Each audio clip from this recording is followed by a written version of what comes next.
Hello, it's Friday, June 29th, and it's time for your last legislative update for this session.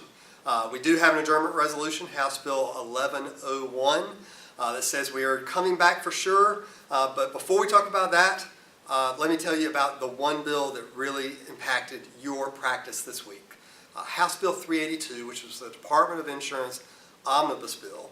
We talked to you about this earlier in the year. It included a lot of different provisions unrelated to healthcare, but it included one very important provision related to you and your practice.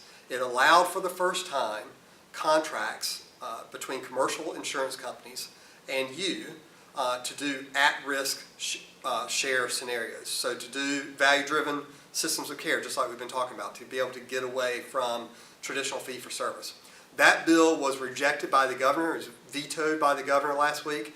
And then the override of that veto occurred both in the House and Senate this week. So that bill has become law even though the governor tried to veto it. Now, he tried to veto it for other reasons unrelated to this provision, but it was very important that this provision get into law so that we can try to move forward with changing the healthcare system to improve quality, cost, and take care of your patients better. We know that we can't sustain the way things have been going in the past. So this is one step into the future. Like I said, House Bill 1101 does say that we're going to come back. So this is not sine die, the end, like we usually talk about. It says we're coming back on November 27th. So after the elections, the legislature will reconvene to take up whatever they want to do at that time. So it's likely that they will take up things related to the constitutional amendments that are going to be on the ballot this year. One in particular is the voter ID constitutional amendment. If that is adopted, they would have to do enabling legislation to go along with that. So they will likely come back to do that then. But the bill is written in such a way that they can really do anything. So our guard will have to be up.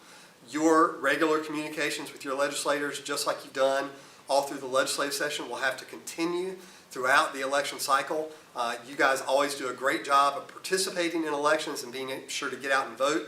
We'll be reminding you of that, and then giving you pieces of information to talk with your legislators about throughout the interim. We'll be doing that through emails, through our blog, maybe through some videos as well. We should have a summary of all the actions that occurred, or at least the highlights of the actions that occurred very soon for you. But until then, don't forget to always go back to our legislative blog, because every single bill that we tracked, every single bill that we worked on is there and summarized for you. You can search it and find the thing that's most important to you to be able to thank your legislator, or to talk to them about why it didn't happen, or to talk to them about how you might fix the next problem related to that topic. So until we talk again, I just want to thank you all for the participation and the support that you've given your lobbying team through this legislative session. We could not have done it without your backing, without your participation, without your emails, without your phone calls, without your membership support, without your PAC contributions. And we look forward to talking to you about continuing that engagement throughout this next election cycle. So have a good one.